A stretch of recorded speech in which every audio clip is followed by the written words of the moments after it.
मेरे डियर साथी, मैं आपका साथी विकास और आज हम देखने वाले हैं डी फार्मा फर्स्ट ईयर का फार्मास्यूटिकल केमिस्ट्री का एक प्यारा सा पोर्शन है।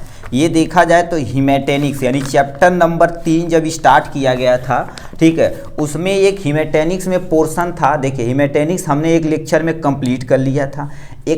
इसका जो अगला लेक्चर था फेरस सल्फेट, इसे भी हमने डिटेल में कवर कर लिया था। इसके बाद हम आज कवर करने वाले फेरस फ्यूमरेट को एकदम डिटेल में, ये क्या होता है, इसका तुम्हारे फार्मूलेशन कैसे करना, मार्केट प्रिपरेशन क्या होता है, स्टोरेज कंडीशन क्या होता है, यूज क्या होता है, ये सब कुछ हम इस डिटेल में इस वीडियो में देखने वाले हैं फेरस फ्यूमरेट के बारे में। तो ये आपके सामने रहा फेरस फ्यूमरेट के बारे में इतना सारी चीज़ें यहाँ। अब देखिए इसको कैसे और क्या क्या चीज़ आपको लिखना है, ये सारा चीज़ हम इस वीडियो में आपको डिटेल में बताने वाले हैं। ठीक है, आप नोट डाउन करते रहिएगा तो आपके लिए बहुत ही सूटेबल है। यदि मान लेते इसका आपको नोट चाहिए तो इस नोट की प्राइस देखिए, जब पूरे सिलेबस मतलब ऐसे एक्चुअल में आपको लिखा है नोट चाहिए तो फार्मास्यूटिकल केमिस्ट्री फुल सिलेबस की जो तुम्हारे पास यानी नोट रखा गया टोटल कितना रुपये 90 रुपीज़ रखा गया, कितना 99 रुपये में आपको क्या कर दिया इस चैप्टर का ना एक्चुअल में पूरे बुक का आपको सोल्यूशन आपको अच्छे तरीके से आपको ऐसे note down step by step करके आपको दे दिया जाएगा आपके व्हाट्सअप नंबर पे। कभी भी कहीं भी कांटेक्ट कर सकते हैं कभी भी। तो इसमें सबसे पहला पोर्शन तुमसे कह दिया फेरस फ्यूमरेट। सबसे पहले आप लिख लेंगे केमिकल फार्मूला। ये सब क्यों लिख रहे हैं, किसी न किसी बोर्ड में देखा जाए तो ये सारी चीजें पूछता है, जैसे पूछ देगा आपसे पास केमिकल फार्मूला क्या होता है। ठीक है, तो इसमें सबसे पहले फेरस यानी फेरस फ्यूमरेट का केमिकल फार्मूला, फेरस फ्यूमरेट का केमिकल फार्मूला क्या होता है C4H2FeO4 होता है। ये आपके सामने इसका तुम्हारे पास केमिकल फार्मूला हो गया। एक नंबर में आपसे पूछ सकता है मॉलिक्यूलर मास या मॉलिक्यूलर वेट इसका कितना होता है 169.9 ग्राम पर मोल होता है। ठीक है, ग्राम पर मोल होता है, जो आपके सामने ये दो चीजें चिपक गई। अब इसका प्रिपरेशन देखिए एक्चुअल में बुक में साफ साफ यही चीज लिखा गया, बट बहुत सारे बुक में इसका स्ट्रक्चर भी बना के दिया कि किसके साथ रिएक्शन कराएंगे क्या होगा, उसको भी आपको दिखाएंगे। यदि आपको ये सूटेबल लगता तो ये लिखिएगा, जो अब दिखा देंगे। जो आपको सूटेबल लगेगा वो आप एग्जाम में छाप दीजिएगा। सबसे पहले प्रिपरेशन क्या लिखा, anhydrous ferrous fumarate should be prepare by, किसके द्वारा किया जाता है, mixing water soluble ferrous sulphate. मतलब सबसे पहले फेरस सल्फेट लिया जाता है और वाटर सॉल्युबल फ्यूमरेट साल्ट लिया जाता है। दो चीज लिया जाता है, फेरस साल्ट लिया जाता है और तुम्हारे पास क्या होगा फ्यूमरिक साल्ट लिया जाता है। इसे एक्वस मीडियम में रख के 70 डिग्री सेल्सियस पे क्या कर दिया जाता है, गर्म किया जाता है। एक्चुअल में करते क्या, देखिए दो चीज हम बोले, दोनों चीज यहाँ पर लिया जाता है। सबसे पहले तुम्हारे पास क्या हो जाता है, फ्यूमरिक एसिड लेते हैं, क्या बोलते हैं, फ्यूमरिक एसिड लेते हैं, फ्यूमरिक एसिड, और तुम्हारे पास क्या लेते हैं, फ्यूमरेट लेते हैं। क्या लेते हैं, फ्यूमरेट लेते हैं। इन दोनों को करके हम क्या कर देते हैं, सबसे पहले ऐसे लिया जाता है यहाँ पर और इसी में डाल दिया जाता है। मान लेते हैं इसका नाम ए दे देते, इसका नाम बी दे देते। दोनों को आपको अच्छे से गर्म करेंगे तो इसमें तुम्हारे पास एक बार रिडक्शन होगा। रिडक्शन मतलब हाइड्रोजन के जो आयन रहेंगे वो सब क्या करेंगे, इसमें हाइड्रोजन जो आयन रहेंगे सब यहां से निकल जाएंगे। ठीक है, निकल जाएंगे और ऊपर जो Fe तुम्हारे पास देखो झाग के रूप में थोड़ा सा ब्राउनिश कलर का दिखेगा ना, ब्राउनिश कलर का दिखा जाए तो समझ जाना तुम्हारे पास क्या होगा, ये एक्चुअल में तुम्हारे पास फेरस फ्यूमरेट इसमें बन चुका है। ये सोल्यूशन यदि ब्राउनिश कलर का होगा तो ठीक है। तो ये आपको क्या कितने डिग्री पर आपको गर्म करना है, टोटल देखा जाए तो 70 डिग्री पे आपको क्या करना, 70 डिग्री सेल्सियस पे आपको गरम करना है भाई, इतना चीज करना है। तो वही चीज यहां से क्या कर दिया, लिखा गया है। अब यहां से नेक्स्ट स्टेप में क्या लिखेंगे, देखिए ये जो चीज बोल रहा है इनके भाषा में लिखेंगे। सबसे पहले हम क्या लिखेंगे, फ्यूमरिक, ये तुम्हारे पास फ्यूमरिक एसिड लिख देते हैं। साल्ट क्योंकि एसिडिक नेचर का होता है, इसे एसिडिक साल्ट बोलते हैं, इसीलिए हम फ्यूमरिक भी बोल सकते हैं। ये तुम्हारे पास क्या हो जाएगा, फ्यूमरिक एसिड हो जाएगा। क्या हो जाएगा, फ्यूमरिक एसिड हो जाएगा। इसको जब किसके साथ, फ्यूमरेट कहाँ चला गया, फ्यूमरेट साल्ट के साथ, यानी फेरस जो साल्ट होता है इसके, और एक्चुअल में यहाँ पर तुम्हारे पास क्या होता है, फ्यूमरेट होता है। क्या होता था, फ्यूमरेट होता। अब इसको दोनों को जब मिक्सिंग से गर्म किया जाता है, एक्चुअल में जानते हो क्या होता है, रुक जाओ एक स्टेप और बना देते हैं नहीं तो गड़बड़ हो जाएगा। ठीक। इसे जब हीट किया जाता है तो इसमें रिडक्शन होता है, मतलब इसको जब गर्म किया जाता है ना तो इसमें एक्चुअल में रिएक्शन होता है तो फ्यूमरेट बनाता है। फ्यूमरेट को जब दोबारा गर्म कर दिया जाता है तब ही एफ क्या हो जाता है इसमें ऐड होता है, ठीक है।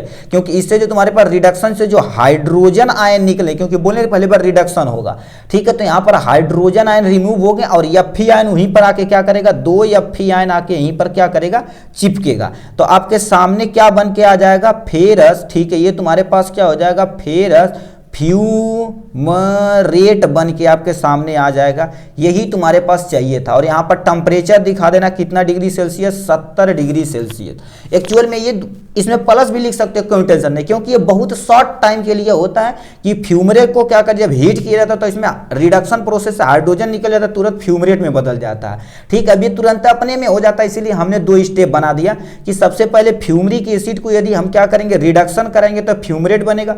फ्यूमरेट को 70 डिग्री सेल्सियस की उपस्थिति, 70 डिग्री सेल्सियस की प्रेजेंस में जल हीट करेंगे तो तुम्हारे पास क्या हो जाएगा, फेरस फ्यूमरेट बन के तैयार हो जाएगा। ये आपके सामने क्या हो जाएगा, प्रिपरेशन हो जाएगा।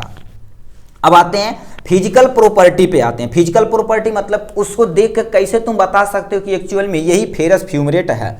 तो इसका पहले कलर से आइडेंटिफाई करते हैं। देखिए केमिकल आप टेस्ट में जाएंगे ना तो देखिए चाहे कलर से करते हैं, चाहे हमके पास कोई इंडिकेटर, चाहे लिटमस पेपर होना चाहिए, फिनोप्थलीन होना चाहिए और तुम्हारे पास मेथिल ऑरेंज होना चाहिए। ऐसे बहुत तरह के इंडिकेटर होते हैं जिससे हम आइडेंटिफाई कर पाते हैं, अच्छा ये कंपाउंड ये चीज़ हो सकती है।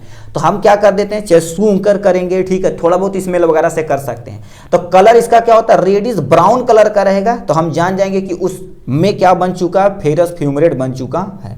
ऑर्डर देखा जाए तो इसका कोई भी एक्चुअल में ऑर्डर नहीं होता, इसीलिए क्या बोलते हैं, इसके ऑर्डरलेस बोला जाता है। टेस्ट की बात की जाए तो मेटेलिक टेस्ट इसका होता है, ठीक है। मेटेलिक टेस्ट जैसे मान लेते हैं कोई मेटल हो गया तो उसका मेटेलिक टेस्ट रहता है। सॉल्युबिलिटी देखी जाए तो ये वाटर में आराम से घुल सकता है, बट एल्कोहल में देखा जाए तो लेस अमाउंट में ये घुलता है। तो यहाँ पर क्या कर देंगे, फिजिकल प्रॉपर्टी में आप इतना छाप देंगे आराम से।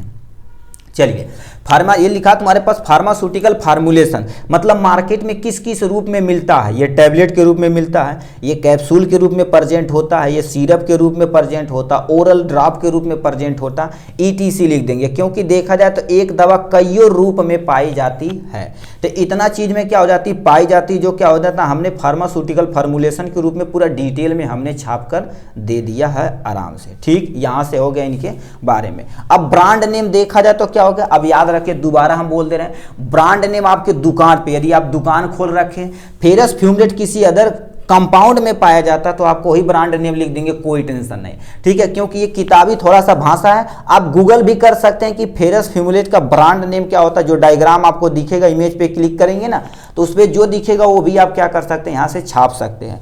तो ब्रांड नेम में तुम्हारे पास क्या होता है, फियोसॉल होता है, दूसरा तुम्हारे पास फेरोटीडी होता है, और क्या होगा, फेर इन सॉल होता है, और तुम्हारे पास नेक्स्ट में देखा जाए फीमोसाइट होता है। ये ब्रांड नेम है, दवा के रूप में प्रेजेंट होती है। तो ये चाहे टैबलेट हो सकती है, चाहे कैप्सूल, चाहे ओरल ड्रॉप, सिरप, सस्पेंशन, कुछ भी हो सकती है। तो ये ब्रांड नेम हो गया।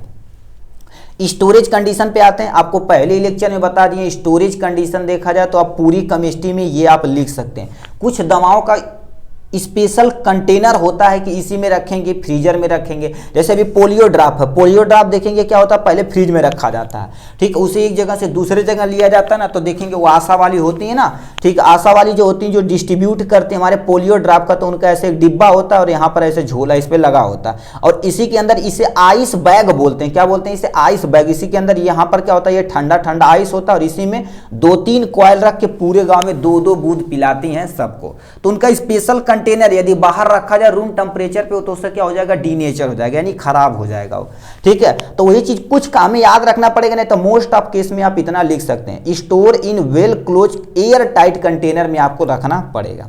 स्टोर एट रूम टेम्परेचर पे आप रख सकते हैं, कोई टेंशन नहीं। Keep away from sunlight and moisture, यानी सनलाइट और मॉइस्चर से हमें क्या करना पड़ेगा, दूर रखना पड़ेगा, नहीं तो ये खराब हो जाएगा। और भी लिख सकते हैं, अंबर कलर कंटेनर में रखा जाता है। अंबर कलर थोड़ा सा क्या होता है, भूअर कलर में, तो कहते हैं भूअर हवा कलर, उसमें रखा जाता। अब लास्ट में क्या लिखना पड़ेगा आपको, यूज एनीमिया, मतलब आयरन डिफिशियंसी किसी को रहे, यानी आयरन की कमी रहे, तो उसमें हम क्या कर सकते हैं, फेरस फ्यूमरेट दे सकते हैं, कोई टेंशन नहीं। किसी पर्सन को ब्लड लॉस हो गया ड्यू टू द एक्सीडेंट, मान लेते एक्सीडेंट हो गया, ब्लड का लॉस हो गया, मान लेते वो सब थोड़ा सा रिकवर हुआ तो उसे फेरस फ्यूमरेट हम क्या कर सकते हैं, दे सकते हैं, क्योंकि वो हो सकता है at the time of pregnancy, pregnancy में भी लिख सकते हैं, क्योंकि प्रेगनेंसी में या मेंस्ट्रुअल साइकिल में किसी की ब्लीडिंग तगड़ी हो जाती है ना, तो उनका ब्लड का लॉस ज़्यादा हो जाता है, तो उन्हें भी कवर अप करने के लिए हम क्या कर देते हैं, फेरस फ्यूमरेट का क्या कर देते हैं, कैप्सूल, सिरप, कुछ भी, मोस्टली सिरप चलाया जाता है, क्योंकि सिरप लिक्विड के फॉर्म में होता है, लिक्विड फॉर्म तेजी से रिकवर करता है compare to tablet and capsule. तो इतना चीज आपको क्या करना पड़ेगा, फेरस फ्यूमरेट में आपको लिखना पड़ेगा। चलिए आज के लिए बस इतना ही, फिर मिलेंगे नेक्स्ट वीडियो में नेक्स्ट टॉपिक के साथ, तब तक के लिए bye bye and take care.